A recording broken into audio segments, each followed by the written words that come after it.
ایک شخص شراب خانے میں مر گیا، وہ جنت میں چلا گیا، اور دوسرا شخص مسجد میں مر گیا، وہ جہنمی ہو گیا۔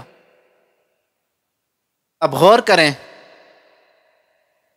کہ ہمارا یہ حال ہے کہ ہم کسی کی بات کو پورا سنتے نہیں، بس سامنے والے کے حالات، اس کے حد و حال، اس کے احوال دیکھ کر ہم اندازہ لگانا شروع کر دیتے ہیں، حالانکہ ہمیں پتہ نہیں ہوتا کہ ہوا کیا ہے۔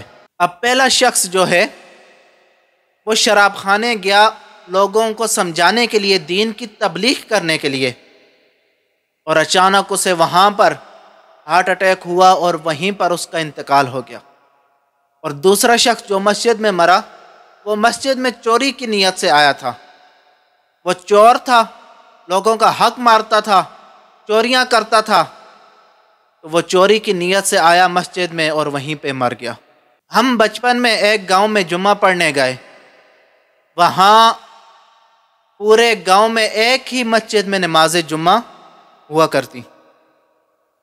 جمعہ سے فارغ ہونے کے بعد جب دوست احباب باہر نکلے تو ایک بندہ گلی سے گزر رہا تھا کہ جس کے ماتھے پر محراب بنا ہوا تھا۔ لوگوں نے اسے کہا کہ جناب آپ نے نماز جمعہ ادا کیوں نہیں کی، حالانکہ آپ اتنے بڑے متقی پرہیزگار عبادت گزار ہیں کہ آپ کے ماتھے پر تو محراب بنا ہوا ہے۔ اب اس شخص کا جواب سنیے، وہ پنجابی میں کہنے لگا کہ اے محراب دا نشان نہیں بلکہ اے تے کھوتی لت ماری ہے، یعنی وہ کہہ رہا تھا کہ یہ محراب کا نشان نہیں ہے، یہ تو مجھے گدی نے لات ماری ہے، یہ تو اس چیز کا نشان ہے۔ اور لوگ اسے بڑا عابد اور عبادت گزار سمجھ رہے تھے، حالانکہ معاملہ بالکل علیحدہ تھا۔ وہ تو کہنے لگا مجھے نماز پڑھنی ہی نہیں آتی۔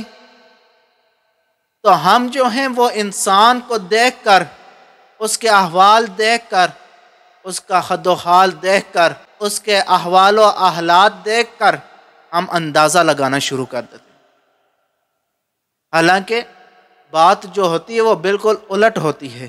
اسی طرح سر سید احمد خان، ان کے بارے میں بہت لوگوں کو غلط فہمی ہے کہ وہ ایک دیندار شخص تھے، انہوں نے اتنی بڑی بڑی داڑھی رکھی ہوئی تھی، وہ تو بڑے دین پہ عمل کرنے والے تھے، حالانکہ ظاہر بالکل الٹ ہے۔ آپ کو ٹھوری کے نیچے گلے کے قریب ایک گلٹی نکلی ہوئی تھی، آپ نے دیکھا ہوگا بہت سارے لوگوں کو ہوتی ہے یہاں پر گلٹی۔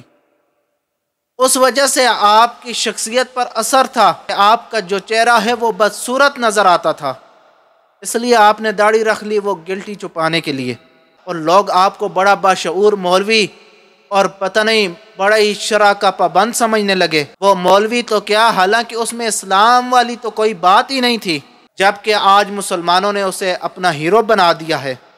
الغرض ظاہری حد و حال، حال و احوال سے کسی کے بارے میں جنتی و جہنمی ہونے کی رائے قائم نہیں کی جا سکتی۔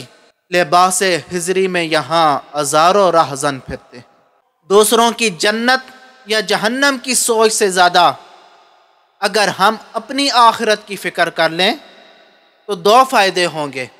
ایک تو ہماری آخرت اچھی ہو جائے گی، بہتر ہوگی، خوبصورت ہوگی، اور دوسرا فائدہ جو ہے وہ ہمارے معاشرے میں بدگمانی، غیبت، چغلی، جھوٹ اور اس طرح کے کبیرہ گناہ جو ہیں وہ ختم ہو جائیں گے، جو ہم کسی کو جہنمی ثابت کرنے کے دوران کرتے ہیں۔